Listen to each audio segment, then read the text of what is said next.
Inside here is there's actually the computing system, and then under the screen are cameras. You can't see the cameras, but this is a type of two-way glass.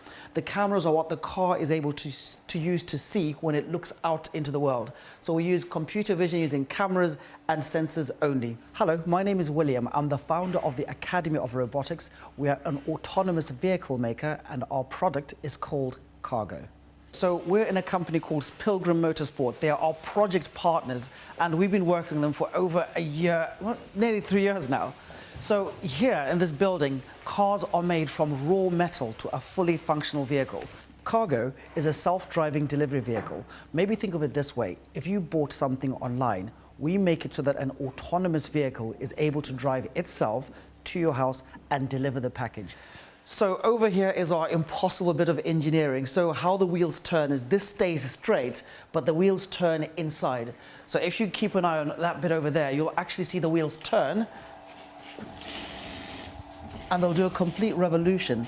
So how the cars drive themselves is we use something called artificial intelligence. It's a type of computer science where we use a camera, and behind the camera is a computer which actually thinks for itself and then makes decisions as to what it should do. We use something called convolutional neural networks and evolutionary neural networks. It's just a type of computer science. Computers have come a very long way, and now we make them think for themselves. This is an electric car, completely electric, so green, no emissions. So little known fact is that delivery cars, up to 60% of them in London are only 25% capacity. So all these polluting vans are on the road, but they have to because they're trying to meet the demand of same-day delivery there and then. This is actually a £200 billion problem, last mile delivery. People don't know this. It's only those in the industry that know the scale of the problem. If you don't quite understand, maybe think of how big Amazon is and how they do their deliveries. That's the scale of the problem we're trying to solve.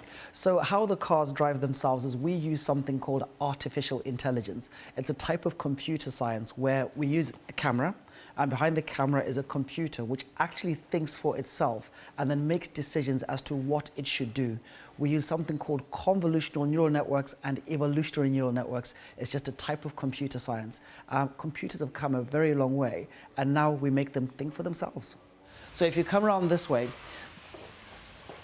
what you see in front of me here is a build on a car called an AC Cobra. This is a type of car which was available in the 60s.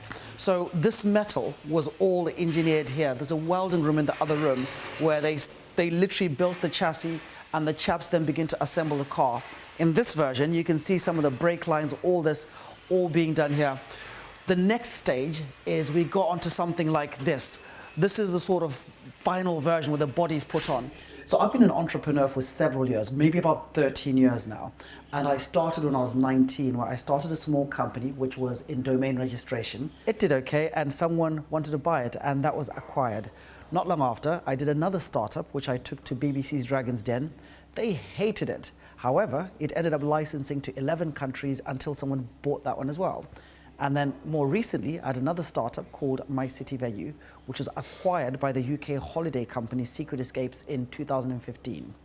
After that, I went to university to study artificial intelligence and robotics, and I put together a team of very clever people who helped to innovate to make Kargo, the car you see behind me, drive itself. So everything happens under this roof in this building. It's a great place because we start from pretty much raw metal and end up with a fully functional vehicle.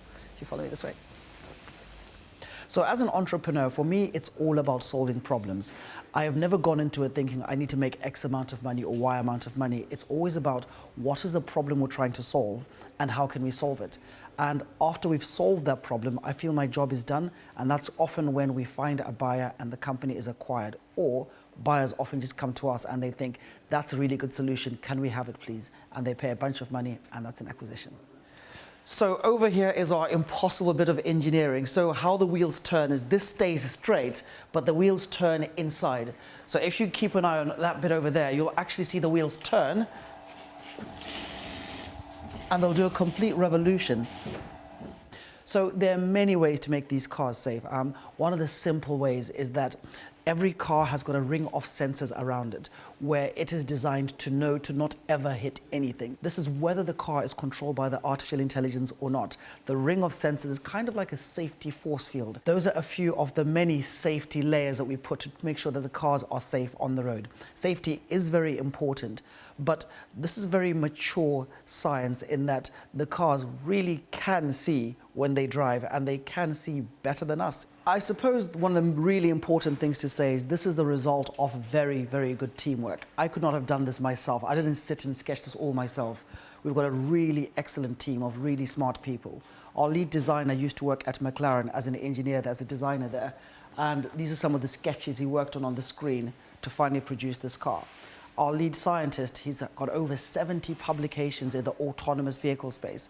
Most of our team are PhD level, so it's really a great team which came together to make this happen. And I suppose if I was to give advice to anyone who wants to start a business, make sure you surround yourself with very good people. Often people smarter than yourself, it's okay. Yeah, good people and a good team is what will help you create something like this.